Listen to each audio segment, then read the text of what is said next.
the next pandemic will almost be certainly be less than 95 years away. And there's actually three areas of concern that the WHO has now in the world at the start of 2025. So let's just go through them. One of them could be knocking on your business door this year.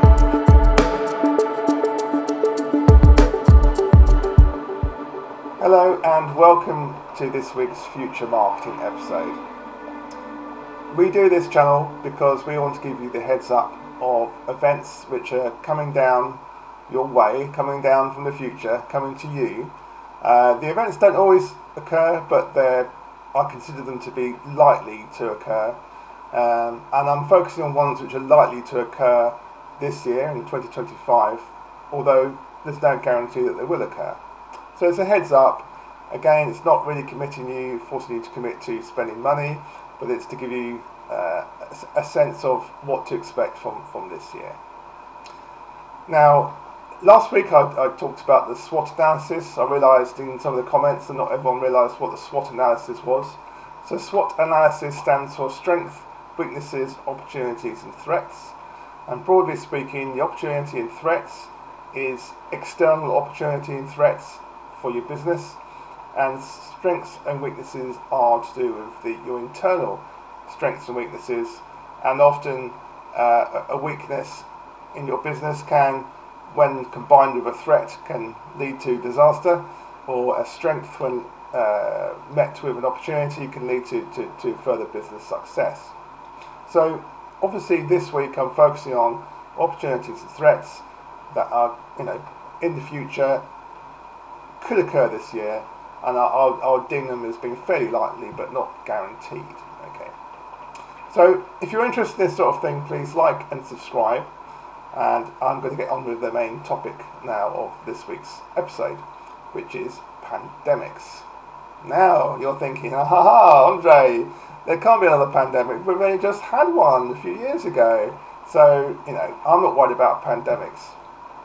Well, in the words of the World Health Organization, the WHO, they are saying, and their standard advice is, that pandemics can happen at any time.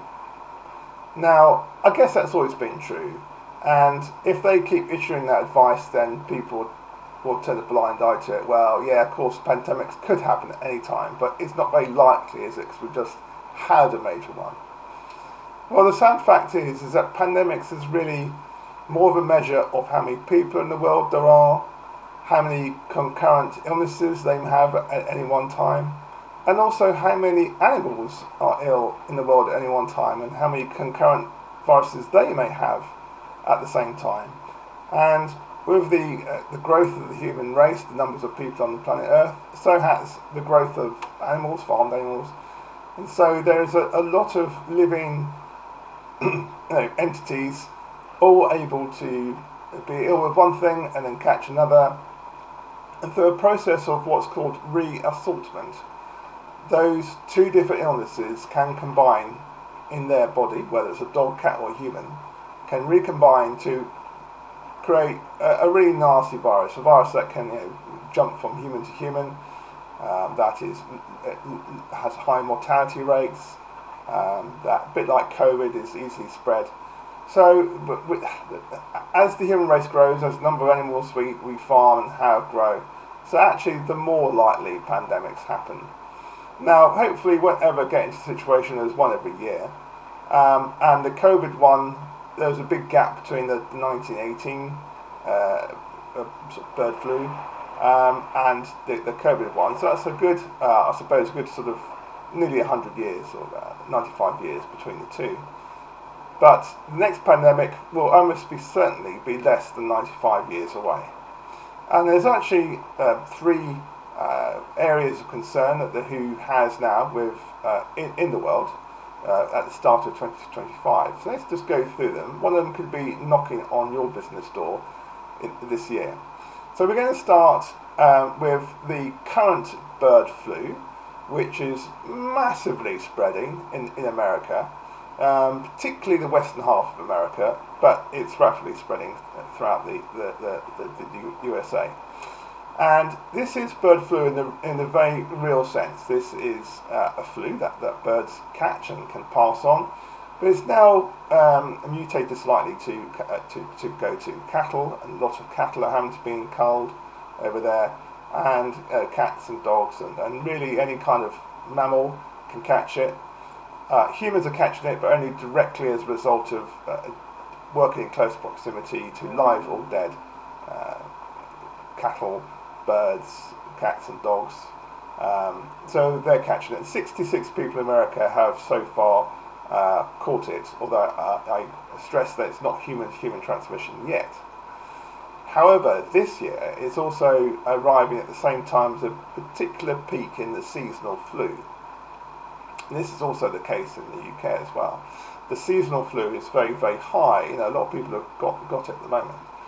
And in America, where you have a really high coincidence of bird flu and normal flu, which you could possibly give to your cat, dog, or cattle or chicken, then the process of reassortment becomes a real numbers game. The more animals and humans that have the seasonal flu and catch the bird flu, the higher the chance that something's going to emerge which is going to have properties of, say, both flus. Now, this can give a rise to a bird flu that's highly contagious between people. That's kind of the worst case scenario. Or you could end up with a human seasonal flu that's now able to really spread quickly through animals, cattle again. It would be like a second, from a cow perspective, it would be like a second wave of flu that they're not immune to. So all this is bad news that this is happening all the time. And I do stress that actually reassortment is happening all the time. It happens between viruses. So you can have a cold and then somebody else can give you another cold, and you could produce. There's always a small chance that you produce a new vector, a new cold virus, which then spreads around the world as a new cold. So this process is happening all the time. It really only matters if something that's highly fatal then becomes able to be spread very easily. So in case of bird flu, human sort of mortality rates are about 50%. So have a think about that for a minute. 50%. That's a very high mortality rate. And as we saw with COVID, if it becomes very contagious and spreads, there's a chance that mortality comes down over time. But still, that's cause for concern. Then we've got a really unusual virus in China, in a province called I'm not going to pronounce it very well, but Wuhan, which is Hunan. And this is a mystery. They're calling it sort of a meta-pneumonia virus, which it's not related to COVID at all. It is a pneumonia type virus, but then the COVID was also called that initially. It was kind of seen as a pneumonia that was very contagious. And the Chinese aren't exactly the most transparent of nations. So what we don't know is what type of pneumonia is that. Is it just straightforward pneumonia, or is it a virus that's coming across as pneumonia? Either way, that's also has a very high mortality rate, and no doubt we'll hear more of that at the moment. And then you've got yet another mystery virus coming out of the Congo. It's not monkeypox or mpox. This is a new one. Seems to be very flu-like, again very high mortality rate. I think we've all become desensitized to what comes out of the Congo. The Congo seems to be, the Congo area seems to be coming up with new viruses all the time, and rarely do they spread into the Western world. It seems to generally be contained within Congo for some reason. So those are the three sort of candidates. As I say, the WHO say that pandemics can come anytime, anywhere. So there could be a fourth one that's not on anyone's radar that could cause problems for this year. So that's kind of the threat to your business. The opportunities are there if you're involved in vaccine manufacturing, or your supply chain to vaccine manufacturing, or maybe just a medical logistical outfit. This could all be good news for you, as although the world does have limited vaccines against bird flu, this is actually the pandemic we were prepared for in some respects that hasn't yet arrived. So we've got stocks. The UK has got a few million doses of vaccine that would work quite well against bird flu, certainly. And the US has about 5 million vaccines, which would be fine for initially dealing with initial outbreak. But obviously it's woefully small if it's a virus that then spreads on to the wider population and is highly contagious, like COVID. The vaccine manufacturers have to ramp up their production in a very similar way to they did with COVID, although this time round we kind of know what we're dealing with. There's no mysteries about bird flu.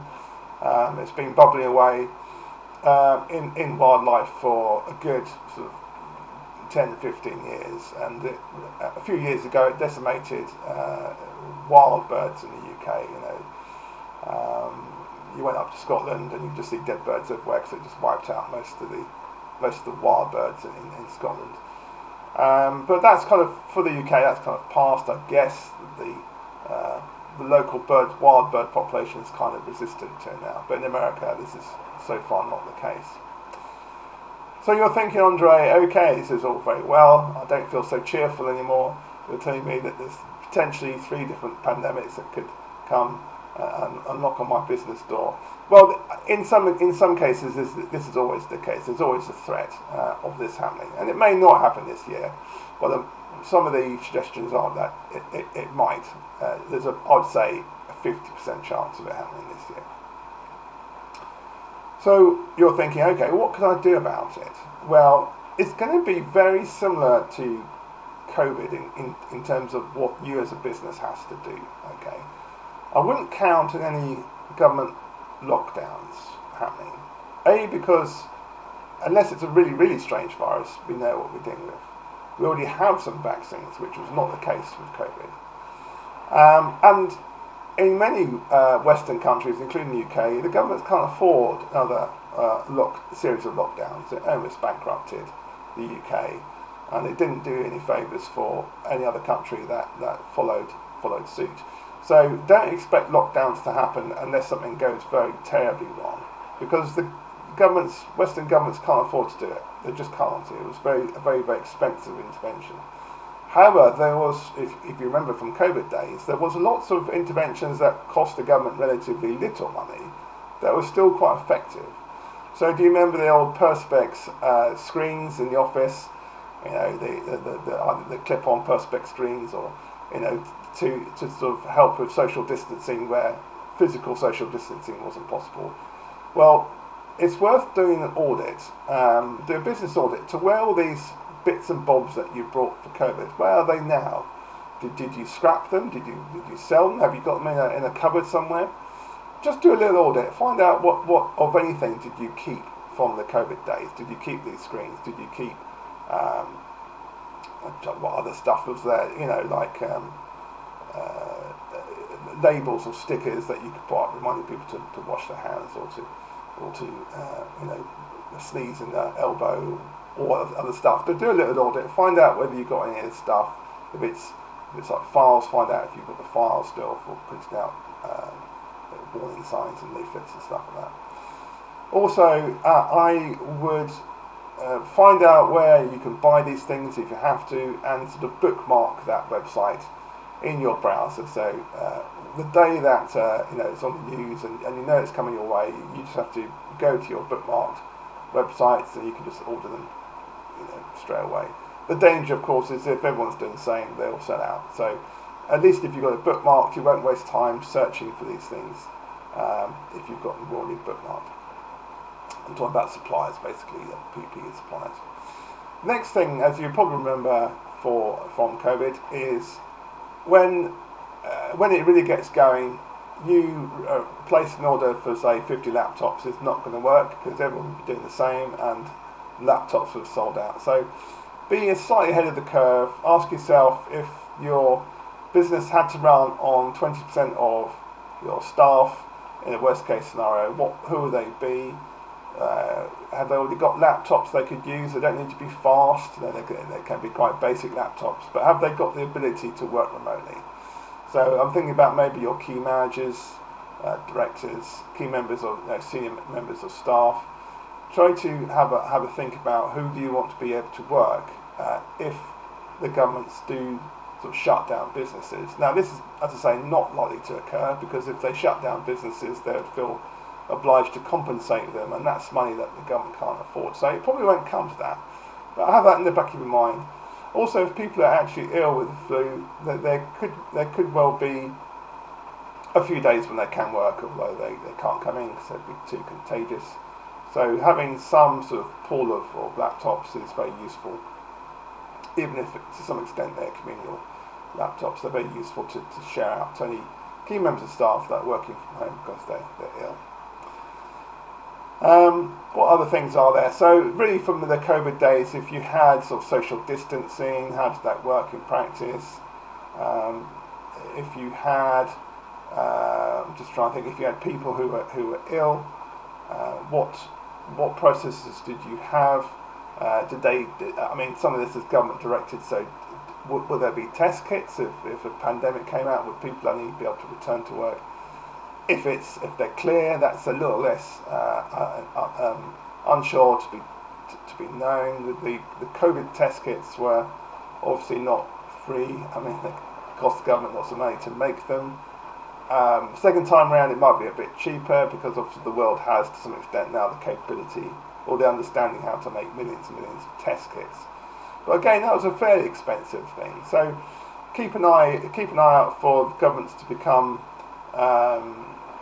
to avoid the expensive methods of keeping the virus at bay and deploying all the cheap ones, or ones that don't cost them any money. Okay, that's kind of what's going to happen. So I hope I haven't sort of made it difficult for you to sleep tonight. As I say, there's no immediate pandemic warning from the World Health Organization. There's probably, in my mind, only a 50% chance of a pandemic happening this year. Although, as I say, with bird flu, it's kind of a when and not an if, and that will happen as sure as night follows day. But predicting the exact sort of breakout date is very difficult to do, because it relies on a number of processes falling into place, like this kind of reassortment event happening, and then once this new virus is created, does it actually come out of its host to somebody else for it to then start spreading? So there's lots of unknowns with that. So like and subscribe if you like to be sort of kept up to date with threats and opportunities for your business. Then like and subscribe. I suppose my two first episodes are sort of kind of focused a bit more on the threats and the opportunities, and I hope to sort of lift the mood a little bit and focus on some sort of more opportunities and threats going forward. But actually an opportunity could still be a threat to somebody else. An opportunity for you may mean if you get on board and fully exploit the opportunity, that might be bad news for a competitor of yours, or it might be bad news for a non-competitor of yours. So every opportunity actually does come with an implicit threat. So it's not always going to be extremely cheerful, but hopefully for your business, we can really see some opportunities there for you. So yeah, thanks so much for listening. As I say, it's really fascinating to look ahead at what opportunities and threats there are coming down the road that would affect your business. Again, like and subscribe. My topic for next week is going to be Trump. How very down to earth. So I'm going to be talking about what to look forward to. Trump will probably bring some opportunities, actually. So there's going to be quite an uplifting episode. And we're going to be talking about Trump, his policies, what to expect, and what it means for your business. Okay, thanks very much for listening. See you next week. Goodbye.